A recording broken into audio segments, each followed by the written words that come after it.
Hello' everyone, ইফালে বনাবলৈ লৈছোঁ মই এয়া গৰৈ মাছ কালিয়ে আনি থোৱা দুটা আছিলে, তাকে কাটি পিনি ধুনীয়াকৈ চাফ চিকুণ কৰি হালধি নিমখ দি আৰু ৰেডি কৰিছোঁ। আৰু এইফালে আছে আজি মাছৰ লগত খাম একদম ঘৰৰে পালেং শাক, একদম কোমলীয়া কোমলীয়া পালেং শাক। আৰু এইফালে পিঁয়াজ কাটি লৈছোঁ আৰু এইফালে বিলাহী কাটি লৈছোঁ ধুনীয়াকৈ। আৰু এইফালে মছলা ৰেডি কৰি লৈছোঁ, দেখিছে নহয়, এয়া একদম খুব ধুনীয়াকৈ কমকৈ হ'লেও মানে একদম তৃপ্তিৰে এসাঁজ বনাই খাবলৈও খুব ধুনীয়া সোৱাদ লাগিব। তাকে এইকেইটা আজি ৰাতি সাঁজ এনেকৈ ভাতকেইটা খাম আৰু দেই বনাই কৰি ধুনীয়াকৈ। এইফালে লাগি গৈছোঁ আৰু মই এতিয়া পটাপট বনাবৰ কাৰণে। আজি আকৌ কম ভাগে মাছ দেই, কালি খালোগৈ যে সেইকাৰণে মানে আজি কমকৈ বনাম আৰু কমকৈ খামগৈ। মাছ ভজা তেলতে ধুনীয়াকৈ পিঁয়াজখিনি ভাজি লৈছোঁ, ইফালে আকৌ ধুনীয়াকৈ বিলাহীখিনি ভাজি লৈছোঁ।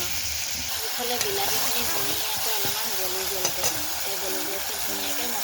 পিচি থোৱা মছলাখিনি খুব ধুনীয়াকৈ দি পিনি ইয়াতে লৰাই দিম ধুনীয়াকৈ, দেখিছে নহয়, ধুনীয়াকৈ লৰাই দিম। ইয়াৰ ওপৰতে আকৌ পালেং শাকখিনি খুব ধুনীয়াকৈ দি দিম, দি পিনি এয়া অকণমান আৰু লৰাই দিম।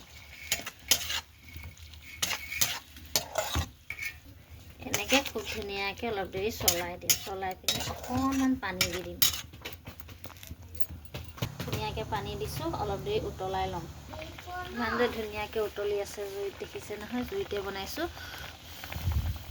এয়া উতলি থাকোঁতে আকৌ কেইডোখৰমান মাছ আছিলে, এই মাছকেইডোখৰ ধুনীয়াকৈ ইয়াতে দি দিম।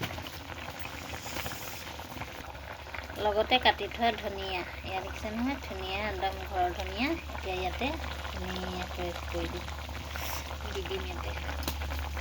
এয়া চব্জি হ'লে এতিয়া ধুনীয়াকৈ নমাই দিম। আৰু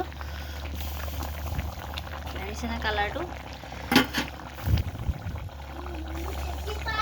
এয়া এতিয়া খোৱাৰহে কথা। ধুনীয়াকৈ দেখিছে নহয়, হৈ গ'ল আৰু পাচলি, এতিয়া আৰু খোৱাৰ কথা আৰু দেই।